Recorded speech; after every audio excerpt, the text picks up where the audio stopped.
ऐतिहासिक और गरिमामय कार्यक्रम में, जिसका आयोजन हमने हिमाचल प्रदेश के गठन के 75 वर्ष पूरे होने के स्वरूप में किया है। और आज के इस कार्यक्रम में हमारे बीच में जिनका आपने संबोधन भी सुना, केंद्रीय सूचना एवं प्रसारण, युवा सेवाएं एवं खेल मंत्री मेरे छोटे भाई अनुराग ठाकुर जी, जो इस लोकसभा क्षेत्र के सांसद भी हैं। इस कार्यक्रम के आयोजन के पीछे जिनका बहुत बड़ा योगदान, जिनके नेतृत्व में, जिनके मार्गदर्शन में इस कार्यक्रम को यहाँ पर आयोजन किया, ऐसे हमारे हिमाचल प्रदेश सरकार में माननीय जल शक्ति मंत्री, जिनके पास सैनिक कल्याण का मंत्रालय भी है, हॉर्टिकल्चर भी है, आदरणीय श्री महेंद्र सिंह ठाकुर जी, हमारे बीच में विशेष तौर से I would like to welcome miss Shani, who is head of public diplomacy, Embassy of Israel. You are also welcome. और ये हम गर्व वालों के लिए पहली बार इजराइल से आकर के आपके यहाँ पर कोई प्रतिनिधि जो है वो आकर के आपको संबोधित भी किया है, आप सबके बीच में यहाँ पर हैं। हम इनका बहुत बहुत धन्यवाद करते हैं। माननीय विधायक नरेंद्र सिंह जी, माननीय विधायक श्री विनोद कुमार जी, माननीय विधायक जवाहर जी, माननीय विधायक श्री प्रकाश राणा जी, हमारे प्रदेश के हमारे मीडिया के प्रभारी रजत ठाकुर जी, हमारे मंडल के अध्यक्ष श्री लेखराज जी, पार्टी के हमारे महामंत्री मंडल के श्री प्रताप सकलानी जी, हमारे बीच के ब्लॉक समिति के अध्यक्ष राकेश कुमार जी, जिला परिषद के सदस्य जगदीश जी, मीना जी, पार्टी के हमारे वरिष्ठ नेता कश्मीर सिंह जी, विनोद बादशाह जी, यहाँ डायरेक्टर हॉर्टिकल्चर के हमारे बीच में मूर्ति जी भी हमारे बीच में बैठे हैं, डेप्टी कमिश्नर मंडी, एसपी मंडी, सभी वरिष्ठ अधिकारीगण, पत्रकार मित्रों और उपस्थित सभी भाई लोग, मैं सबका बहुत बहुत धन्यवाद करता हूं विशेष तौर से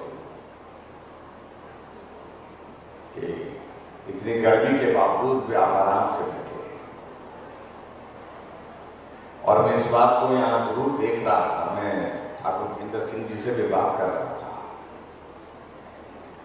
एक अच्छी परंपरा ने यहाँ करी कि महिलाओं को कुर्सियों पर बैठाया है और पुरुष को खड़ा, कुछ खड़े हैं और जो कुछ खड़े नहीं हैं तो वो जमीन पर रहे। महिलाओं के लिए सम्मान का ये विषय मुझे लगता है कि उदाहरण के रूप में हम प्रस्तुत करते हैं। किसी भी पुरुष ने कोई आवाज आपके खिलाफ नहीं उठाई कि इनको आपने कुर्सी पर बैठा दिया और हमको आपने जमीन पर बैठा दिया। लेकिन कुछ साथियों के ऊपर मुझे रहम आ रहा है, जिनके सिर पर मेरे जैसे कम बाल हैं, वो परेशानी के दौर में गुजर रहे हैं।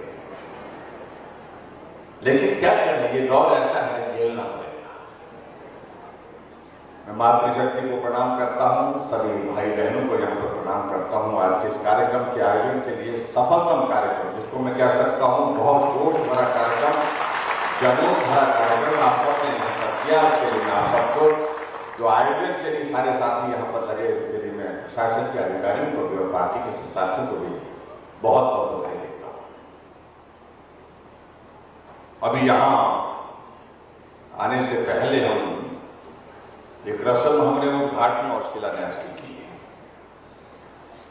और मैं सोच रहा हूं उस पर बोलूं कि ना बोलूं, बोलना छोड़ देता। अभी एक जगह और जाना है जहां पर और उद्घाटन और शिलान्यास होने हैं। अगर दोनों जगह को हम मिलाए तो दोनों जगह में कुल मिलाकर के 50 शिलान्यास है और 42 जो है वो उद्घाटन है। कुल मिलाकर के 92 उद्घाटन और शिलान्यास यहाँ पर हो रहे हैं आपके विधानसभा क्षेत्र में। और इस पर जो खर्च किया जा रहा है, पैसा जो खर्च हुआ है उद्घाटन के लिए, जो शिलान्यास के लिए खर्च करने के लिए आने वाले समय में उसको पूरा करने के लिए होगा, तो वो राशि 980 करोड़ रुपए है। कुछ लोगों ने अभी भी ताली नहीं बजाई।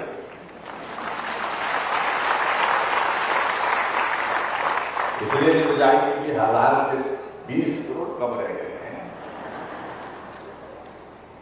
मैं इसके लिए आप सबको बहुत बहुत बधाई देता हूं। आदरणीय अनुराग ठाकुर जी ने केंद्र से किस प्रकार से सहयोग मिल पा रहा है और हिमाचल प्रदेश से किस प्रकार से सहयोग मिल पा रहा है, जिसके कारण ये कार्यक्रम के आयोजन इस प्रकार से कर रहे हैं। ये हमारा सौभाग्य है कि केंद्र में आदरणीय नरेंद्र मोदी जी के नेतृत्व में हमारी सरकार चल रही है। मजबूत सरकार, मजबूत नेतृत्व, दोनों चीजें एक साथ। और उसी तरह से हिमाचल प्रदेश में भारतीय जनता पार्टी की सरकार जो काम, जो विकास, उसको जमीन तक पहुंचाने के लिए हम काम करते हैं। और इसीलिए इस बात को कहा जाता है कि डबल इंजन की सरकार, यानी कि एक इंजन दिल्ली का, एक इंजन हिमाचल का, दोनों मिलकर के काम करें। गति पहाड़ की, चाहे वो चढ़ाई पहाड़ की हो, गति नहीं रुकने दी विकास की। ये मैं आप सबके बीच में कहना चाहता हूं। और खासतौर से ठाकुर महेंद्र सिंह जी के इस विधानसभा क्षेत्र में मैं से कह सकता हूं आज, और दावे के साथ मैं कह सकता हूं कि जिनकी कल्पना आप लोगों ने भी नहीं की थी, वो जमीन पर खड़ा कर दिया इस विधानसभा क्षेत्र में। और उसके लिए मैं ठाकुर महेंद्र सिंह जी को बहुत बहुत बधाई भी देता हूं। और इनसे बहुत सारी चीजें सीखने को, पैसा कैसे लाया जा सकता है दिल्ली से, पैसा किस प्रकार से ज्यादा लाने के लिए प्रदेश की ओर से प्रस्ताव प्रस्तुत किया जा सकता है, और किस प्रकार से उसको लागू करने के लिए काम किया जा सकता है। इन सारी बातों को लेकर के इनका जो अनुभव है काम करने के विषय से, वो अद्भुत है, मैं कह सकता हूं। अगर आज इस विधानसभा क्षेत्र में मैं कह रहा हूं, ठीक है, विकास की कोई एक सीमा नहीं होती, विकास सतत चलता रहता है, आने वाले समय में भी ये चलता रहेगा। लेकिन एक चीज को मैं देख रहा था कि अब धर्मपुर विधानसभा क्षेत्र में करने को बचा है।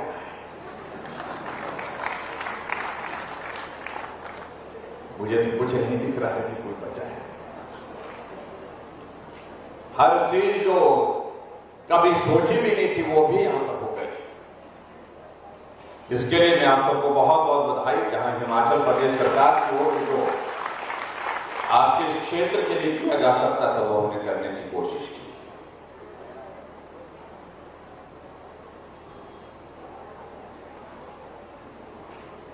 आजकल हम इस प्रकार के ये कार्यक्रम कर रहे हैं जहां आदरणीय प्रधानमंत्री नरेंद्र भाई मोदी जी ने पूरे देश में 75 वर्ष आजादी के बीतने के बाद अमृत महोत्सव के अनेक कार्यक्रमों के एक श्रृंखला बनाई कि हर देश के नौजवानों को इस बात को लेकर के जानकारी रहनी चाहिए कि भारत की 75 वर्ष की यात्रा में हमने क्या हासिल किया। जब भारत स्वतंत्र नहीं था, उस वक्त भारत की क्या दशा थी।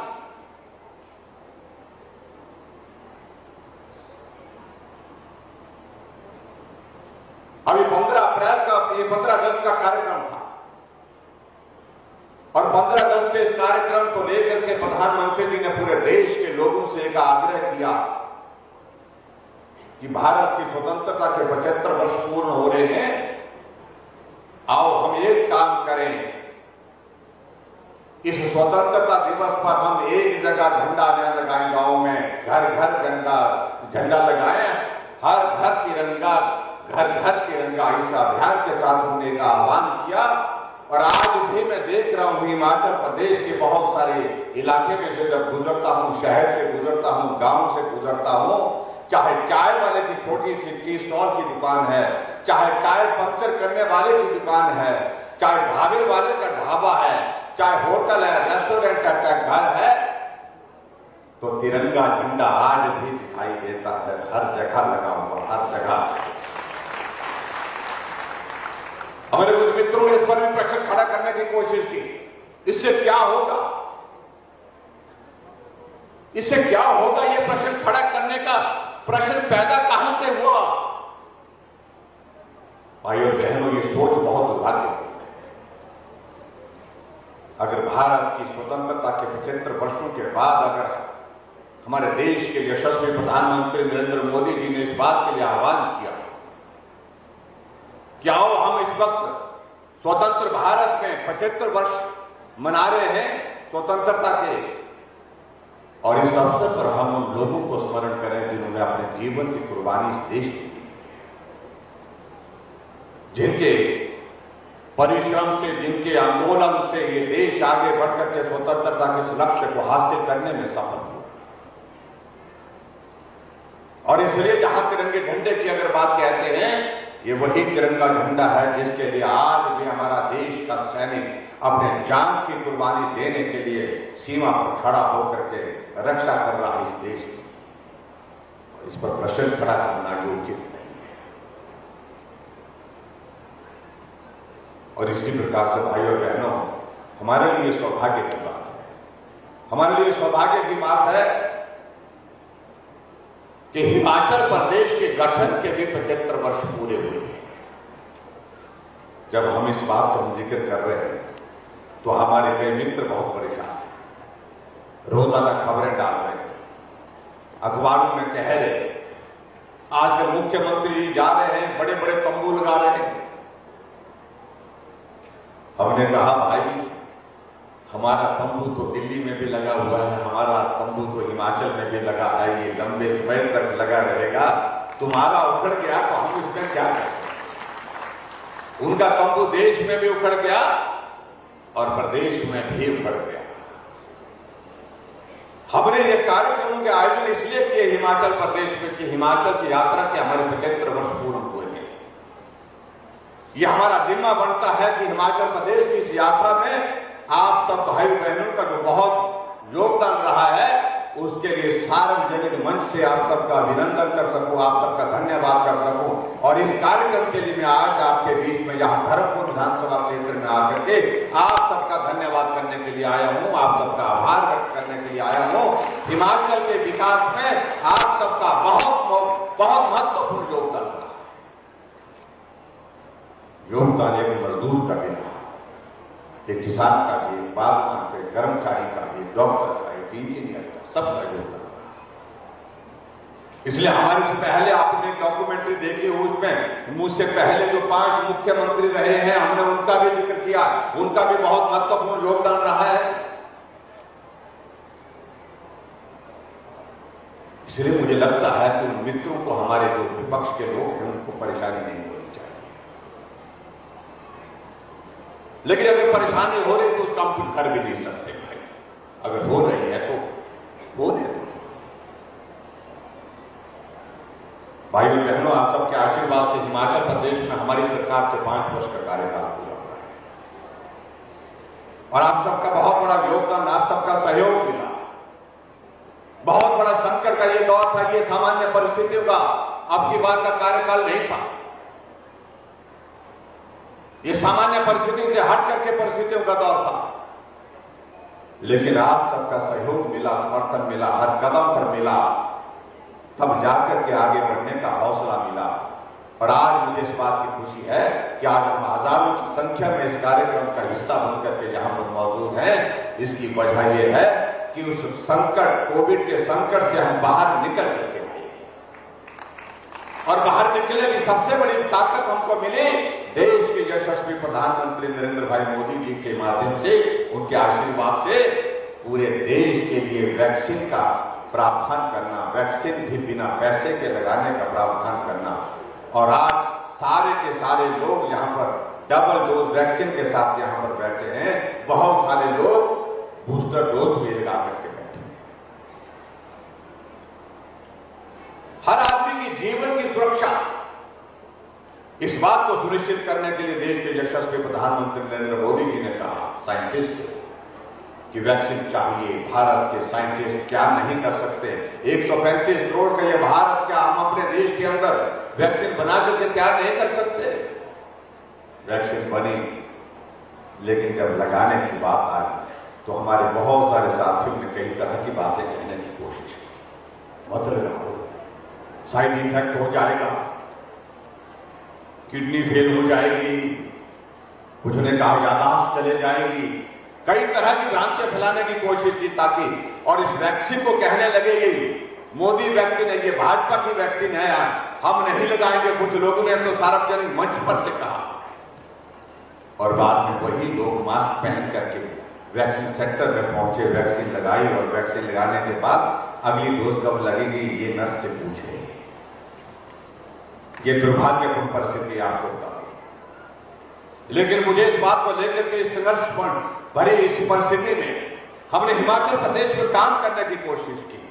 2.5 लाख लोग हिमाचल प्रदेश के दूसरे प्रदेशों में फंसे हुए थे, जीवन संकट में था। परिवार के लोग कह रहे थे उनको घर ले आओ, हमारे बच्चे पढ़ने के लिए गए हैं, हमारे बच्चे पूना पढ़ने के लिए गए, हमारे बच्चे कोटा में पढ़ने के लिए गए हैं, बेंगलोर में पढ़ने के लिए गए हैं, हमारे बच्चे रोजगार के लिए गोवा गए हैं।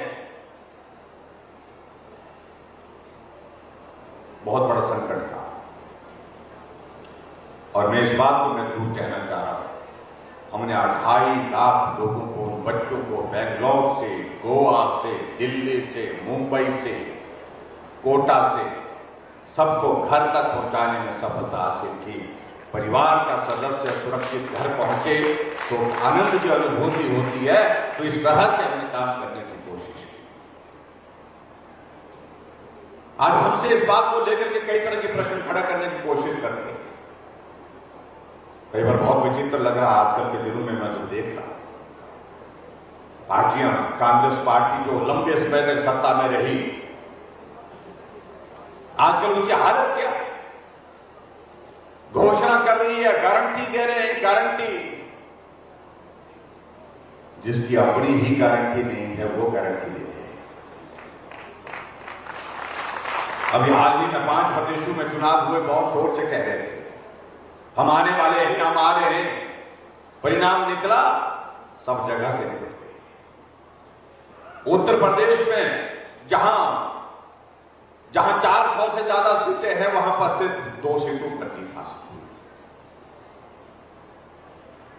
और इसलिए हमने एक बात कही, जिस बात पर आजकल बहुत परेशानी है, और वो परेशानी की वजह यह है कि जब हम कहते हैं कि हम रिवाज बदलने की बात कहते हैं, और मेरा ये मानना है कि रिवाज अच्छे भी होते हैं, उनको और मजबूत करना चाहिए, लेकिन कुछ रिवाज बदलने भी पड़ते हैं जो ठीक नहीं है। हमने रिवाज बदलने की बात कही तो परेशान हुए। हमने भी परेशान क्यों हो रहे हैं? हमने इतनी ही तो बात कही कि रिवाज बदलेंगे। और मैं ये भी कहना चाह रहा हूं, रिवाज बदलने की बात हम हिमाचल में नहीं कह रहे हैं, पूरे देश में रिवाज बदल गया। यहां हमारे पड़ोस का उत्तराखंड, जहां उत्तराखंड बनने के बाद कोई भी सरकार 5 साल के बाद रिपीट नहीं हुई थी, पुनः नहीं आई थी, दोबारा नहीं बनी थी, रिवाज बदला ना। भाजपा की सरकार का 5 वर्ष का कार्यकाल पूरा हुआ और 5 वर्ष के बाद फिर धामी की बात होनी चाहिए। उत्तर प्रदेश में 37 वर्षों के बाद कोई सरकार फिर से रिपीट हुई है, रिवाज बदला ना। योगी जी थे, योगी जी फिर आ गए, रिवाज बदला तो हम क्या गलत बोल रहे हैं? जहां हमारा पड़ोस का राज्य हरियाणा 2014 में सरकार बनी, 2014 के बाद 2019 तक 5 साल का कार्यकाल पूरा करने के बाद फिर वहां पर मनोहर लाल खट्टर जी मुख्यमंत्री हैं, सरकार फिर से भाजपा की बनी, रिवाज बदला ना। गोवा में रिवाज बदला, सरकार भाजपा की चली रही है, मणिपुर में फिर भाजपा की सरकार। जब पूरे देश भर में रिवाज बदल गया तो हिमाचल में क्यों नहीं बदलेगा? क्यों नहीं बदलना चाहिए? बदलना चाहिए, बदलना चाहिए ना, बोलना पड़ेगा।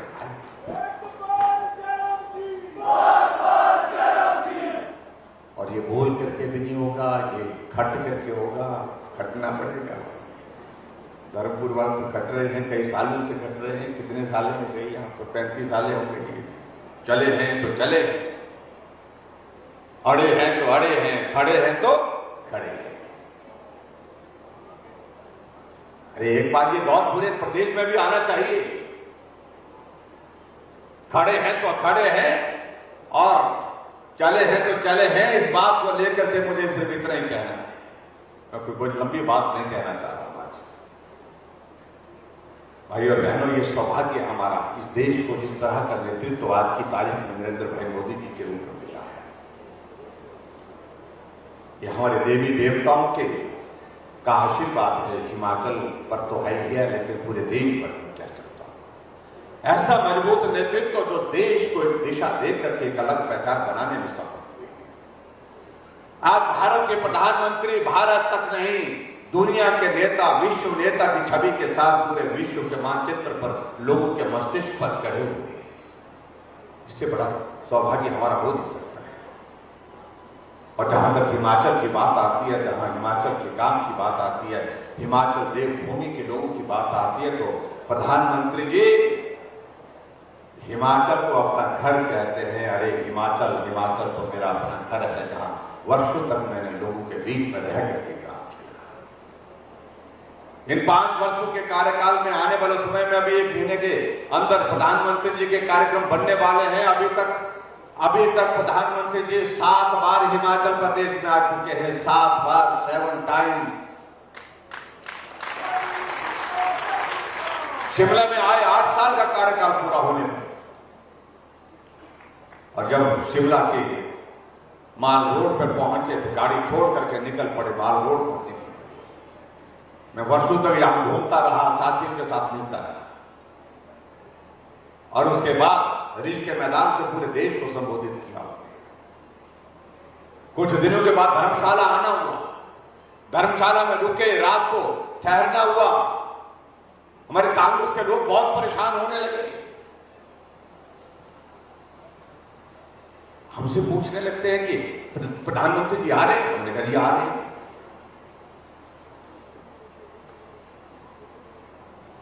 कहने लगे हमने सुना रुक भी रहे हैं, नाइट स्टे भी। हमने कहा जी नाइट स्टे भी है, क्यों परेशानी है आपको? नहीं, हम ऐसे पूछ रहे हैं। यानी कि उनको लग रहा है कि मोदी जी हिमाचल में आकर के रुकते हैं रात को। और अभी आने वाले समय में हिमाचल प्रदेश में फिर से नरेंद्र भाई मोदी जी आने वाले हैं। मैं आप सबसे इतना ही निवेदन करना चाहूंगा, जब कार्यक्रम होगा, कार्यक्रम की जानकारी आपको मिलेगी, उसमें आप सब लोगों ने बड़ी संख्या में पहुंच करके हमने उनका संबोधन भी सुनना है, उनका आशीर्वाद भी हमने यहां पर लेना है। कुछ लोगों को अपने तरीके से बात कहने का आजकल हो गया है। मैं एक दिन सुन रहा था, एक हमारे हिमाचल प्रदेश के एक नेता जो हाई टेक अपने आप को मानते हैं, बहुत ज्यादा, कहीं संबोधन बोल रहे थे, जो बारी बारी की बात का इतना असर बुरा हो रहा, हमको पता नहीं क्या परेशानी है। हमने कहा कि अब की बार रिवाज बदलेंगे, तो कहने लगे रिवाज तो बड़े बड़े नहीं बदल सकते। हमने सोचा पता नहीं बड़े बड़े की बात किसके लिए कह रहे हो। फिर अगली लाइन में कहते हैं कि राजा साहब 6 बार मुख्यमंत्री रहे, राजा साहब नहीं बदल सके इस रिवाज को, और हिमाचल प्रदेश में सरकार को रिपीट नहीं कर सके। जयराम तो किस खेत की बोली है, मुझे कोई आपत्ति नहीं। ये उनकी भाषा सार्वजनिक मंच की है, ऐसा नहीं है उन्होंने कहीं कमरे के अंदर बोला, किसी को चलते हुए बोला, भाषण माइक पर बोला। आदमी बड़ा हो छोटा हो, मैं तो आदमी को सिर्फ आदमी मानता हूं, चाहे वो छोटा है चाहे बड़ा है। और ये बड़े बड़े की सोच उतारनी पड़ेगी भाइयों में, दिमाग से उतारनी पड़ेगी। जो लोग इस बात को लेकर के अपने आप को महसूस करते हैं कि हम बहुत बड़े हैं, उनको आदमी बनाना पड़ेगा, पहले इंसान बनाना पड़ेगा, इंसानियत को सिखानी पड़ेगी। अब गरीब परिवार में कोई आदमी जन्म लेता है, वो बड़ा नहीं हो सकता, मैं मान लूं, चलो कोई बात नहीं, और हमें बड़ा होना भी नहीं, लेकिन ये ठेका बड़े लोगों के घरों में जन्म लिए हुए लोग हैं वही लेंगे, ये उचित नहीं है, ये भाषा ठीक नहीं है। इस भाषा को ठीक करने की जरूरत है। मैं सम्मान करता हूं जितने भी हमारे वरिष्ठ नेता रहे हैं हिमाचल प्रदेश के, सबके प्रति मेरा आदर है, लेकिन अगर इस तरह की भाषा करेंगे तो जो सम्मान की भावना हमारे उन लोगों के प्रति रही है उसके लिए भी ठेस पहुंचे। आदमी सिर्फ आदमी है, अटल जी ने कहा है आदमी ना बड़ा है, आदमी ना छोटा है, आदमी सिर्फ आदमी है। कविता लिखी है उन्होंने, आदमी ऊपर नीचे कुछ नहीं, ना ऊंचा होता है ना नीचा होता है, न बड़ा होता है ना छोटा, आदमी सिर्फ आदमी है। इस भाव को समझने की आवश्यकता है। और मैं तो इनको ये कहना चाह रहा हूं कि सारे काम बड़े आदमी करते हैं, ये जरूरी नहीं, कुछ काम छोटे आदमी के कर लेते हैं भाई। अब की बार ये रिवाज बदलने का काम भाई और बहनों हम सब छोटे आदमी के जिम्मे है। इसमें आप सबकी आहुति चाहता हूं, इसमें आप सबका आशीर्वाद चाहता हूं, इसमें आप सबका सहयोग चाहता हूं, ये मैं आप सबके बीच में आप कह रहा हूं।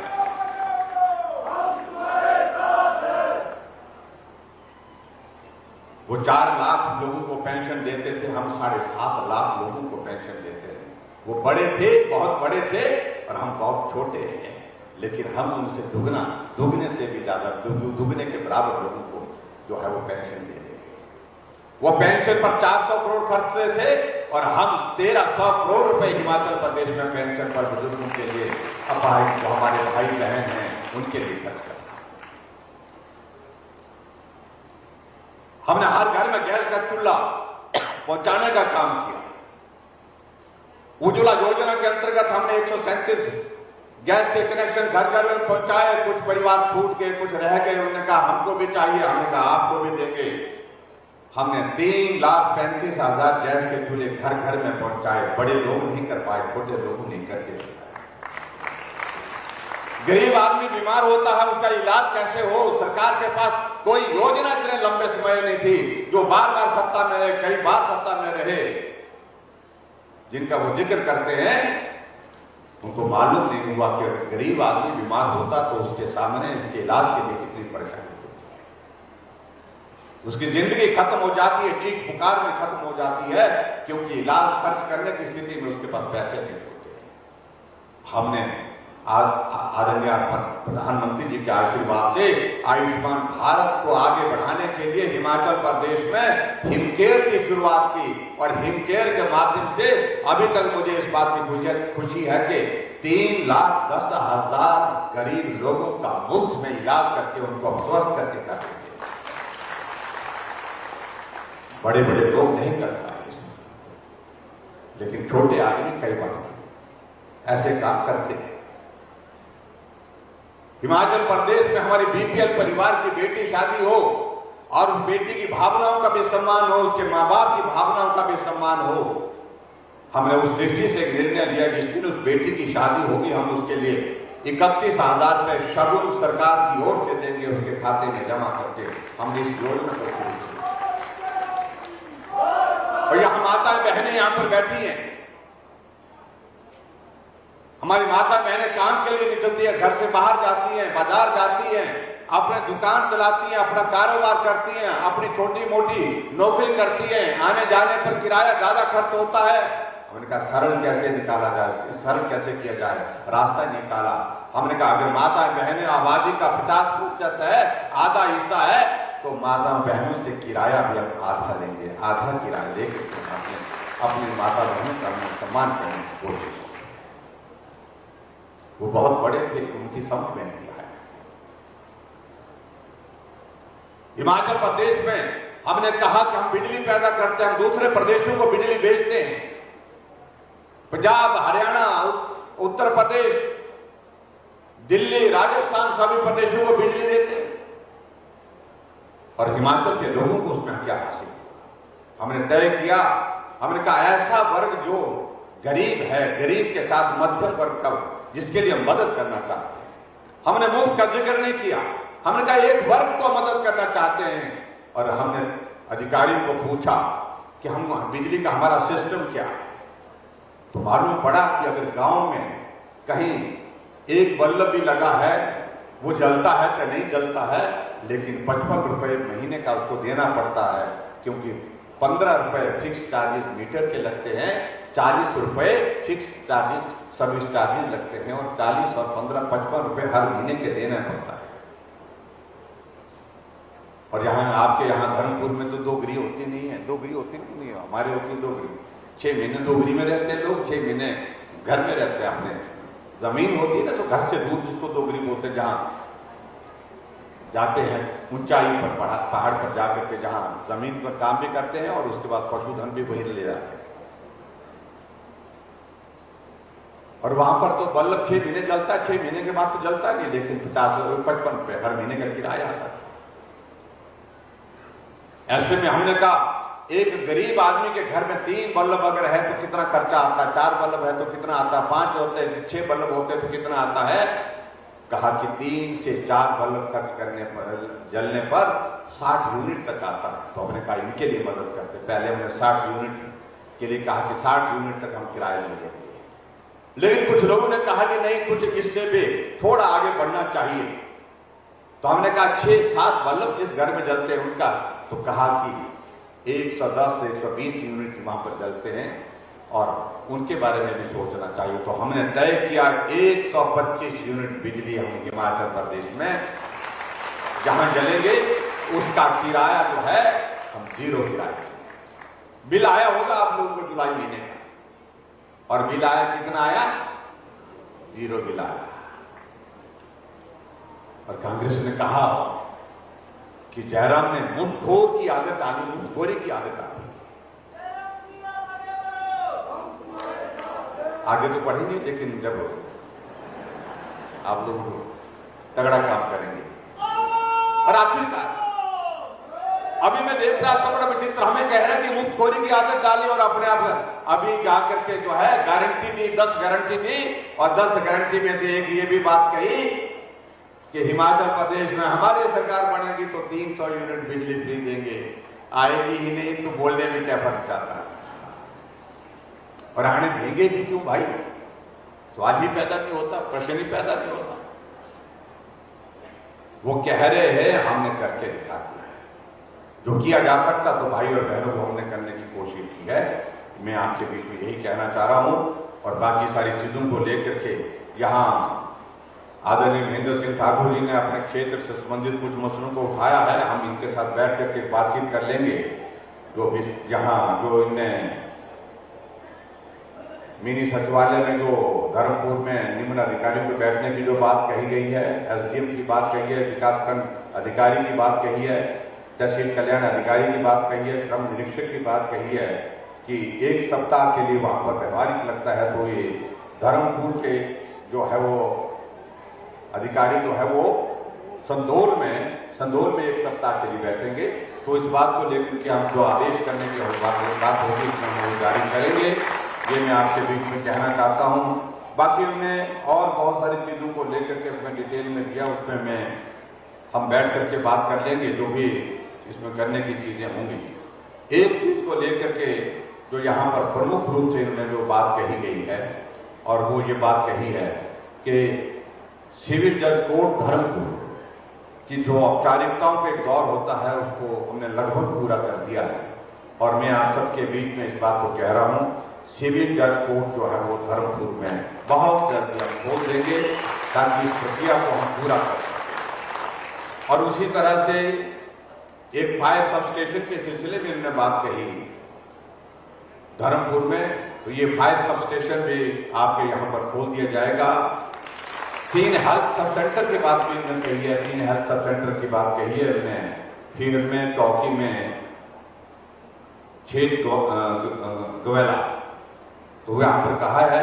तो ये सारी चीज को लेकर के इसको भी मैं स्वीकार करता हूँ कि हेल्थ सब सेंटर जहाँ पर खोल दिए जाएंगे, इसकी बहुत मुश्किल कार्य नहीं है।